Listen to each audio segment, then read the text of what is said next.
Hi everyone, I'm Lenora Lennon. I have your pick a card midweek reading, oracle card reading for the week of March 24th, 2024. You can pick card number 1, card number 2, or card number 3. Timestamps are in the description below. Leave a comment with any insights you might have. Like and subscribe if you get anything from this. Namaste. Okay, card number 1. Freya, phases and cycles. Have a look here. If there's any imagery, symbolism, colors that are standing out for you. Phases and cycles. There is a beginning within every ending. Illusions are revealed and released. Yes, the more you experience endings, especially endings that are ones that you didn't want, the more you get to practice letting go of illusions, releasing illusions, and the more that it happens, maybe you've been going through a time where it's like thing after thing after thing, and you're like, what the hell? Like, I want to grow something here. I want to develop something. I may be talking about more with like relationships. Of course, I mean relationship with others, maybe professional, personal, spiritual, whatever it is. And it's important to take the time to grieve any losses that you're experiencing. But the more that it happens, the better you are at recognizing that it really wasn't a good fit to begin with. Like if you think of any friendships, work relationships, partnerships that you've let go of, or have maybe they let go of you, over time you really see how clearly none of those made sense to continue on with, and really weren't working for your highest good in the first place. So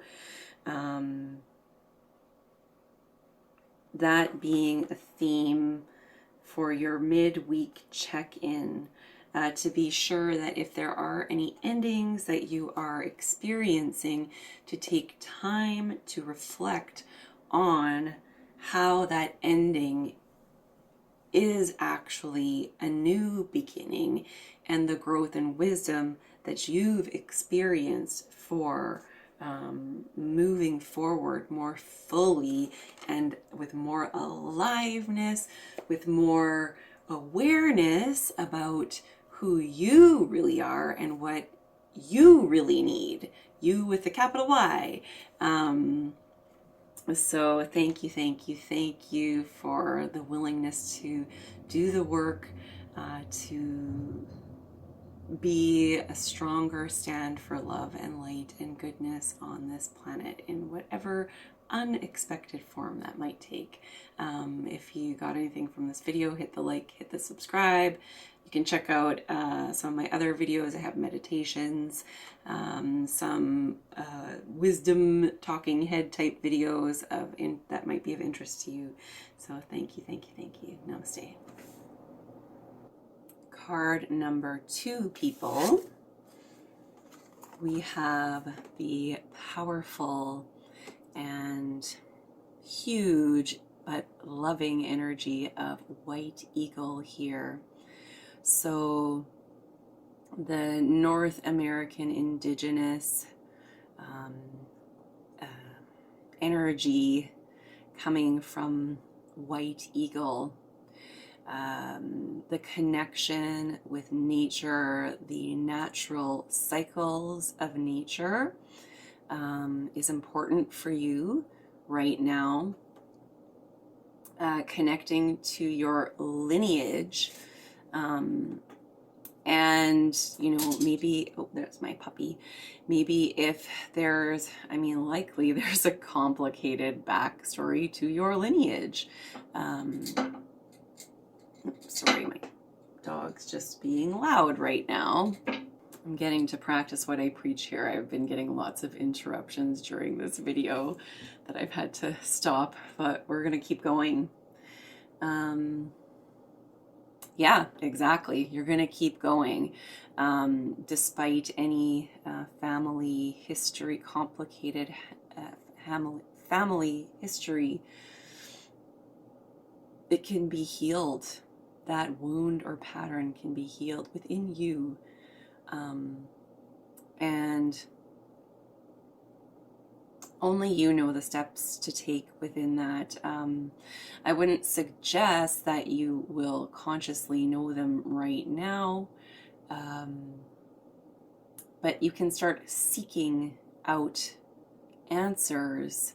I will offer out, there is a 12-step program called Adult Children Anonymous, also known as Adult Children of Alcoholics. It's for anyone who has been raised in a household of dysfunction, let's just say, which is pretty much all of us. It's just to what degree. I definitely don't recommend it as I mean, maybe it is the tool for you. It wasn't the tool for me, but it was a tool that I've used. And there's so many great, there's so much great information out there. So I highly recommend checking it out. Check out Jerry Wise on YouTube. Check out Lisa A. Romano on YouTube. They do amazing work with taking back your power without having to decimate others around you.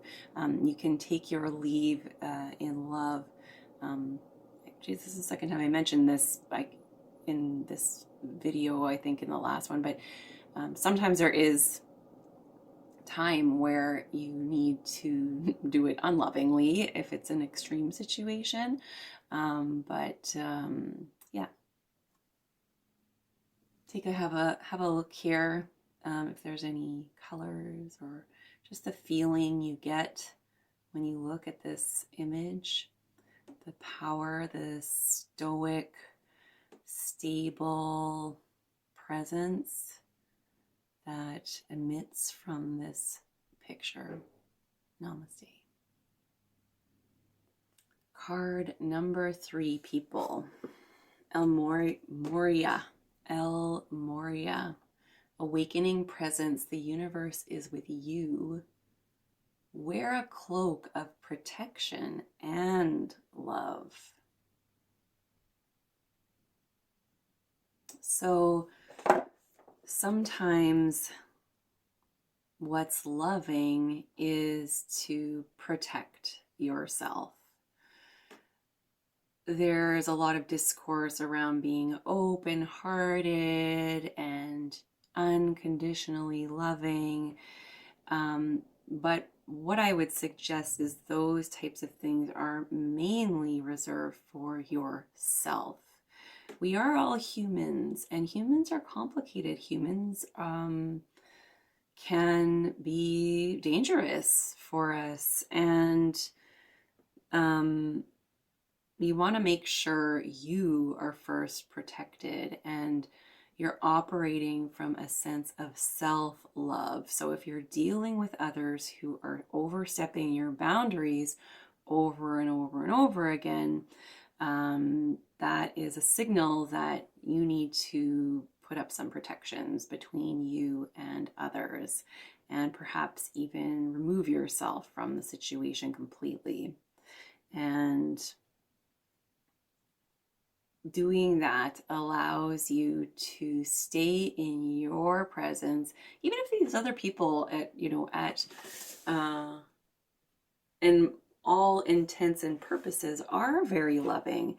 We all have our blind spots, and we all have different areas of growth and learning that we've developed. So even if we're aligned in some ways, there might be some deal breaker ways that cause us to have to move on anyway.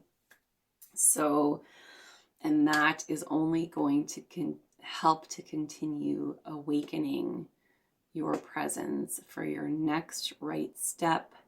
I'm going to post a guided meditation video at the end for if you're struggling with knowing what your next right step is in life. I think it's about a 10-minute guided meditation.